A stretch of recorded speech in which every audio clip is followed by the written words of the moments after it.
अगला टॉपिक है अपना हीलिंग। हीलिंग कितने टाइप का होता है? 2 टाइप का होता है, प्राइमरी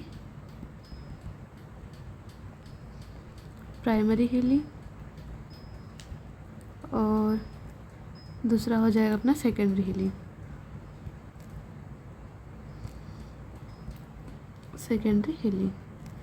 तो जो प्राइमरी हीलिंग होता है, जो होता है वो डायरेक्ट हीलिंग होता है। सेकेंडरी होता है इनडायरेक्ट होता है, और जो प्राइमरी जो होता है वो डायरेक्ट होगा तो इसमें केलस नहीं बनेगा इसमें, जबकि इसमें केलस का फॉर्मेशन होगा,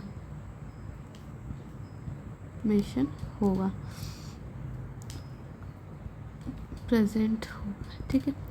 तीसरा, इसमें केलस नहीं बनेगा तो मूवमेंट भी नहीं होंगे, तो यहाँ पे मोबिलिटी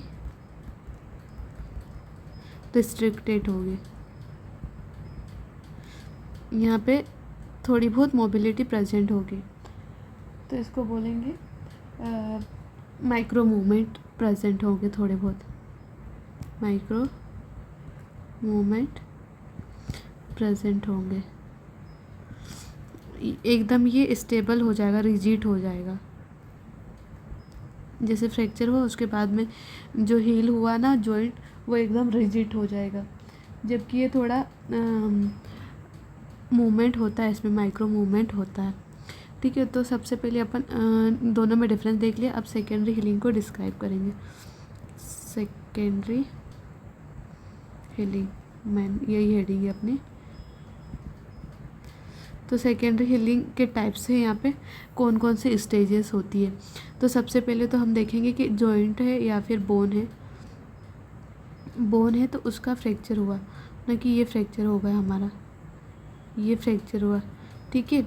तो फ्रैक्चर होने के बाद में क्या होगा, जब फ्रैक्चर हुआ तो यहाँ पे क्या होगा, ब्लड आएगा और यहाँ पे जमा हो जाएगा एकदम ऐसे। तो सबसे पहली स्टेज क्या है अपनी, हेमेटोमा फॉर्मेशन होगी। क्या होगा, हेमेटोमा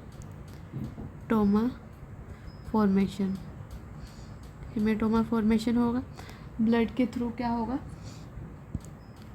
तो इसमें जो होगा ब्लड यहाँ पे इकट्ठा हो जाएगा। ठीक है। तो यहाँ पे फ्रैक्चर हुआ तो क्या होता है, कीमोटैक्टिक फैक्टर रिलीज होते हैं, हाँ अपने क्या रिलीज होंगे, कीमोटैक्टिक फैक्टर, ये रिलीज होंगे। तो ये किसको अट्रैक्ट करेंगे, ब्लड, हमारा हेमेटोमा फॉर्मेशन हुआ तो वहाँ से अट्रैक्ट करेंगे फाइब्रोब्लास्ट को अट्रैक्ट करेंगे। ठीक है। तो ये फाइब्रोब्लास्ट फिर क्या करता है, कन्वर्ट हो जाएगा फाइब्रोब्लास्ट किस में, ओस्टियोब्लास्ट में कन्वर्ट हो जाएगा। ठीक है। ये कौन कन्वर्ट कराएगा, ग्रोथ फैक्टर, और ये रिलीज़ कहाँ से होता है, टिश्यू से, जहाँ पे इंजरी हुई ना वो टिश्यू रिलीज़ करेंगे, यानी टिश्यू से ग्रोथ फैक्टर आएगा और ये क्या करेगा, फाइब्रोब्लास्ट को कन्वर्ट कराएगा ओस्टियोब्लास्ट में। तो जो ये वाली स्टेज है इसको बोलेंगे अपन ग्रेनुलेशन। ये वाली स्टेज है अपनी क्या है, ग्रेनुलेशन। इसमें क्या होगा, फाइब्रोब्लास्ट कन्वर्ट होगा ओस्टियोब्लास्ट में। फिर बाद में तीसरी स्टेज है अपनी ग्रेनुलेशन होगा, फिर हो जाएगा केलस फॉर्मेशन।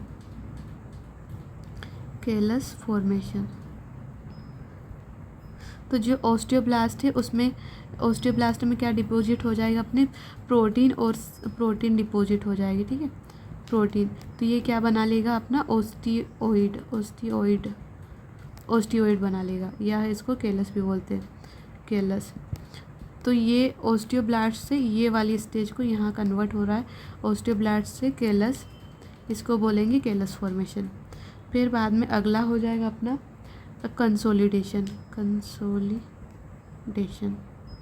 कंसोलिडेशन में क्या होता है कि जो अपना ये ओस्टियोइड था इसमें क्या डिपॉजिट हो जाएगा, मिनरल डिपॉजिट। जैसे मिनरल डिपॉजिट हो गया तो ये बना लेगा बोन, अपनी बोन या फिर ओस्टियोन भी बोलते हैं इसको। तो ये बोन बना लेगा। तो जो कंसोलिडेशन वाली स्टेज है इसमें जो बोन तो बन गई, पर बोन जो बनेगी वो अपनी इमेच्योर बनेगी, इमेच्योर, क्योंकि कोलेजन जो है इम्प्रॉपर अरेंज रहते हैं, इम्प्रॉपर अरेंजमेंट रहता है। तो ये प्रॉपर अरेंजमेंट हो जाएगा कोलेजन का, प्रॉपर कोलेजन अरेंज और बना लेगा बोन अपनी मैच्योर बोन। कंसोलिडेशन का तो इसको हम बोलेंगे बोन रिमॉडलिंग। क्या बोलेंगे? Bone remodelling. ठीक है, प्रॉपर कोलेजन अरेंज हो जाएगी तो इसको बोलेंगे बोन रिमॉडलिंग।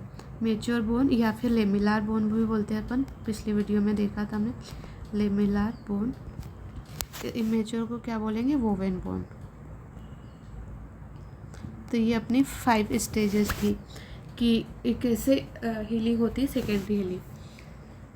फिर बाद में इसको अपन देखें तो सबसे पहली स्टेज है अपनी, सबसे फर्स्ट स्टेज क्या है अपनी? हिमेटोमा। ठीक है, तो ये फर्स्ट स्टेज है और सबसे लास्ट स्टेज है वो बोन रिमॉडलिंग है, तो ये लास्ट स्टेज है। ठीक है, और अपन देखेंगे कि क्लिनिकली अपने जो रेडियोलॉजिकली एक्सरे से देखेंगे तो सबसे पहले फीचर दिखेगा अपना ये, सबसे पहले अगर बोन हीलिंग हो रही तो पहले केलस से विजिबल होगा अपने को, और क्लिनिकली आंखों से देखेंगे तो कंसोलिडेशन वाली स्टेज हमें दिखेगी कि ये वाली स्टेज आएगी तभी दिखेगा कि हाँ हीलिंग हो रही है। तो ये होगा। फिर जो अपनी हिमेटोमा जो रहता है ना वो कितने दिन में दिखाई देता है? तो हिमेटोमा जो रहेगा ये 2 से 3 हिमेटोमा जो होता है ना 2 से 3 डे में दिखाई देता है, बनेगा मतलब। और ग्रेनुलेशन टिश्यू 2 से 3 मंथ में, नहीं सॉरी वीक में दिखाई देगा, डे, वीक, मंथ और ईयर के हिसाब से याद रखना। और केलस दिखाई देगा 2 से 3 मंथ में, और ग्रेनुलेशन टिश्यू दिखाएगा 2 से 3 ईयर्स में, और बोन रिमॉडलिंग 3 साल से ज़्यादा में दिखाई देगा। ठीक है, तो ये वाला होगा अपना। तो एक क्वेश्चन आता है कि अर्लीस्ट केलस कब दिखाई देगा? तो जो ये 2 से 3 वीक का समय है ना, 3 हफ्ता होगा, 3 हफ्ते तक अपने को ग्रेनुलेशन टिश्यू दे, 3 वीक के बाद में अपने को केलस दिखाई देना। इस 3 हफ्ते तक तो ग्रेनुलेशन, 3 वीक के बाद से स्टार्ट हो जाता है तो 2 से 3 मंथ तक विजिबल होता है। तो अर्लीस्ट अपने को दिखाई देगा 3 वीक के बाद में। ठीक है, तो ये अर्लीस्ट केलस दिखाई देगा। अब कौन कौन से फैक्टर है जो अफेक्टिंग करेंगे बोन हीलिंग को, हीलिंग प्रॉपर्टी को कौन अफेक्टिंग करेंगे? तो अपन देख लेंगे फैक्टर अफेक्टिंग बोन हीलिंग। सबसे पहले तो पेशेंट जो है उसकी एज मैटर करती है कि कितना है, ज़्यादा एज तो नहीं है। ठीक है, फिर बाद में न्यूट्रिशन वो क्या खा रहा है उस पर डिपेंड करता है हीलिंग। फिर तीसरा है कि वो अल्कोहल तो नहीं ले रहा है, तीसरा है कि वो टोबैको तो नहीं खा रहा है। ठीक है, फिर बाद में पेशेंट का होगा हिस्ट्री। दूसरा ट्रीटमेंट देखें, ट्रीटमेंट तुमने कैसा किया, इम्प्रॉपर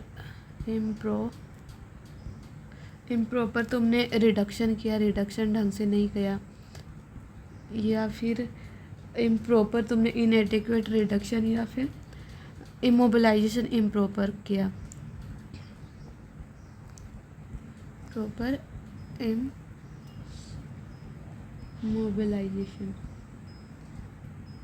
ठीक है, फिर बाद में तीसरा अपन देखेंगे कि टाइप कैसा है, ओपन फ्रैक्चर है, ओपन है या फिर कंटामिनेटेड है। फिर अगला देखेंगे हम टिश्यू में इश्चीमिया तो नहीं होगा, अगर इश्चीमिया हो जाएगा, ब्लड सप्लाई नहीं होगी तो हीलिंग अच्छे से नहीं होगी। तो ये फैक्टर अफेक्ट, कौन कौन से फैक्टर अफेक्ट करेंगे हीलिंग को वो देख लिया। फिर बाद में कुछ यूनियन से रिलेटेड चीज़ें होती है, हीलिंग से रिलेटेड। अगर हीलिंग कुछ ज़्यादा ही हो गई और जैसी होनी चाहिए उस डायरेक्शन में नहीं हुई तो उसको बोलेंगे माल यूनियन, और नहीं हुई तो नॉन यूनियन। तो सबसे पहले देखेंगे नॉन यूनियन। नॉन यूनियन, तो नॉन यूनियन में क्या होता है कि फ्रैक्चर हुआ, ये फ्रैक्चर हुआ हमारा, फ्रैक्चर हुआ, ठीक है। तो फ्रैक्चर होने के बाद में हील हुआ, हील ही नहीं हो पाया, यहाँ पे हील नहीं हो पाया। ये मार्जिन इसकी इधर है, इधर मार्जिन है, ये इसकी मार्जिन यहाँ है, इसकी मार्जिन यहाँ, हील ही नहीं हुआ, फ्रैक्चर की रहा। तो इसकी थ्योरी है अगर 6 मंथ हो गए,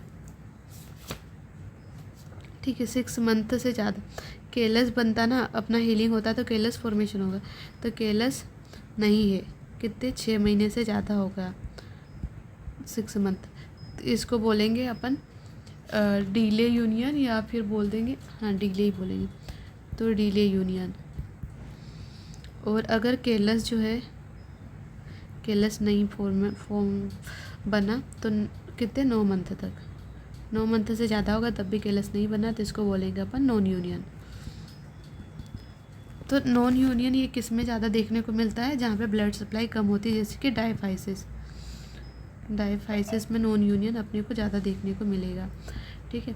डायफाइसिस में जैसे कि lower end of the tibia, lower end of tibia, इसमें सबसे ज़्यादा देखने को मिलता है।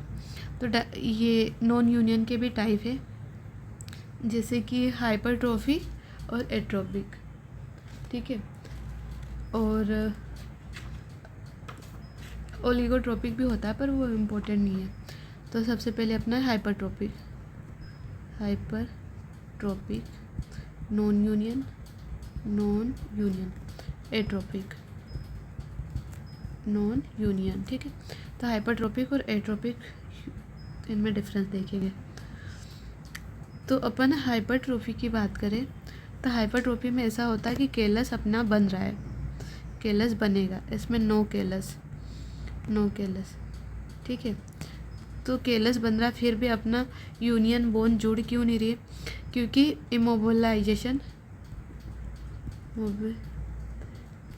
इमोबिलाइजेशन जो किया वो प्रॉपर नहीं था,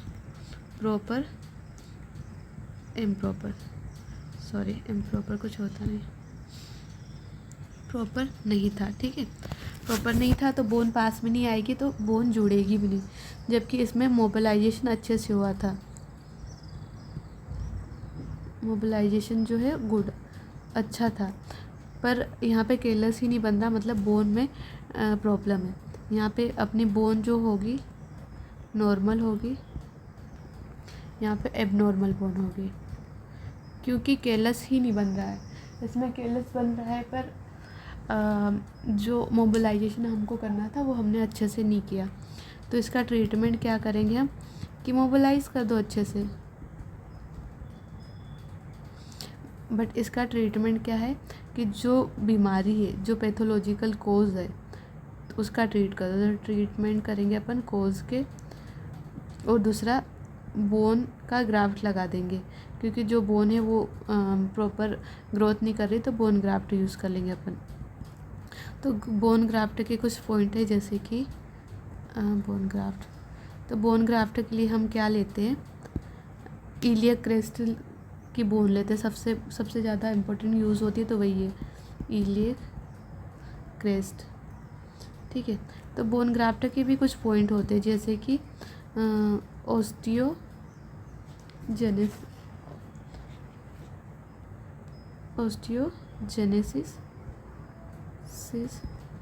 दूसरा ओस्टियो इंडक्शन, तीसरा हो जाएगा ओस्टियो कंडक्शन।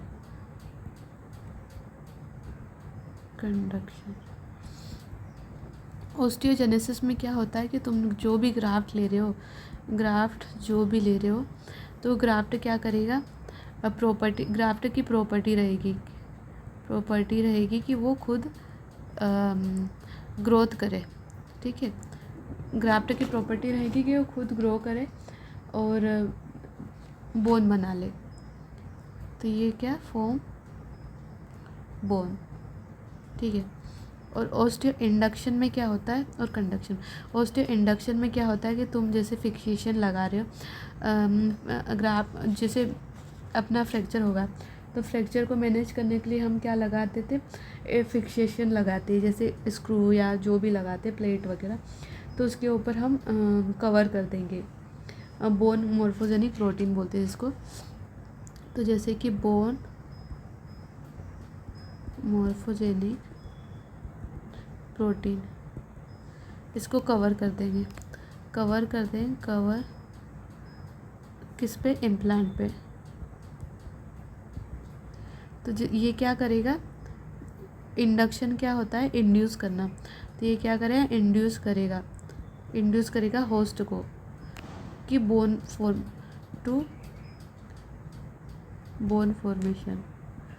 फॉर्मेशन के लिए होस्ट को इंड्यूस करेगा।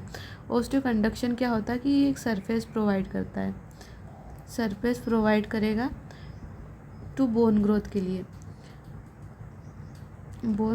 लिए, ठीक है। जैसे कि कैल्शियम सल्फेट,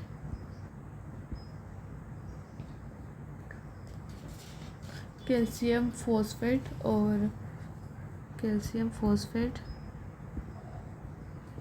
और poly methyl meth acrylate,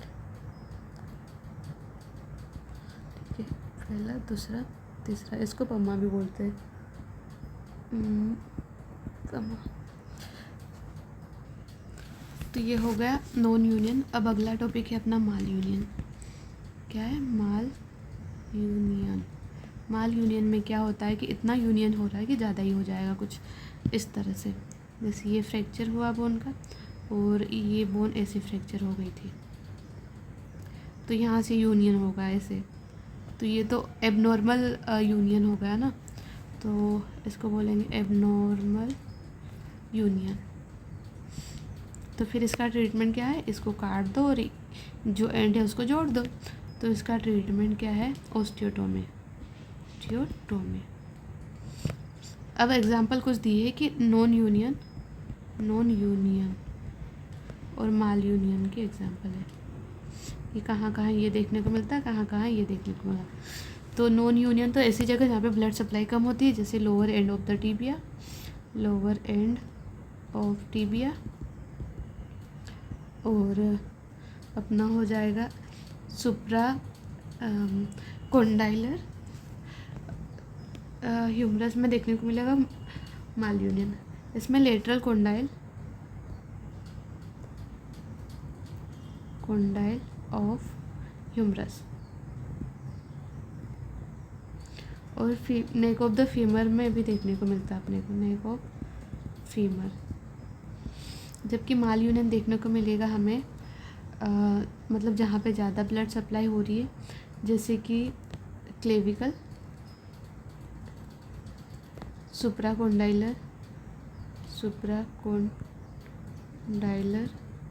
humerus का सुप्राकोंडाइलर, और फीमर के क्या होगा, इंटरट्रोकेंट्रिक